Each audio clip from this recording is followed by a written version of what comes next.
Un jour, Stéphane est arrivé et il m'a dit « Delph, j'ai une proposition, qu'est-ce que tu dirais d'arriver au Liban, à l'ESA ?»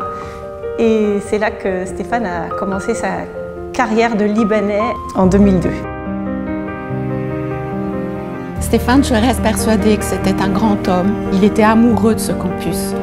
L'ESA, c'était un peu... c'était sa famille.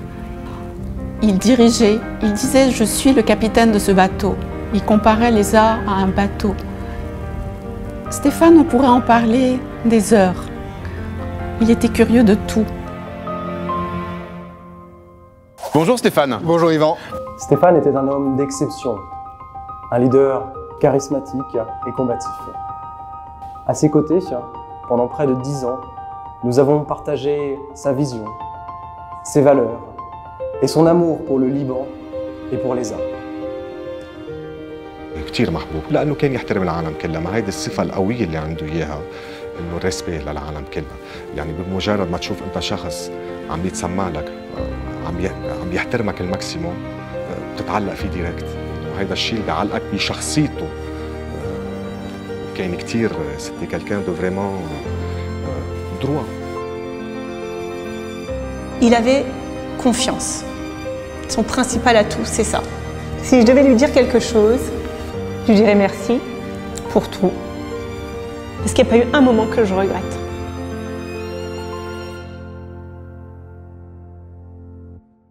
Les seuls moments où il était atteint positivement, où il était obligé de faire tomber la carapace, c'est quand il avait son bébé dans les bras.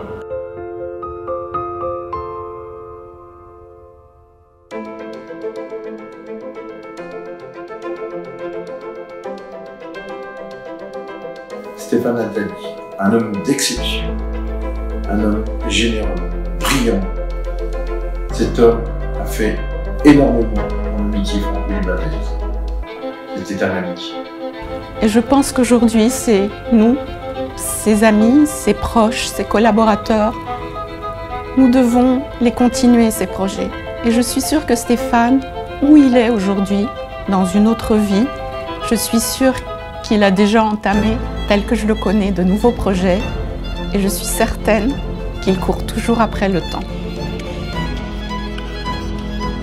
Fort de son souvenir, porté par les convictions qui étaient les siennes, c'est aujourd'hui toute la communauté ESA qui va de l'avant et qui s'attelle à construire l'ESA qu'il avait rêvé.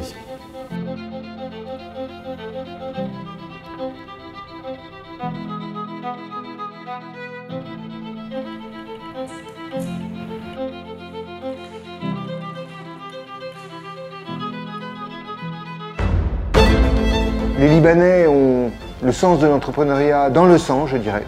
Plus que beaucoup d'autres populations, ils sont entrepreneurs dans l'âme. Et on le voit dans la diaspora libanaise, qui est constituée d'entrepreneurs qui, par définition, sont là où les autres ne sont pas. Et ils y sont en premier.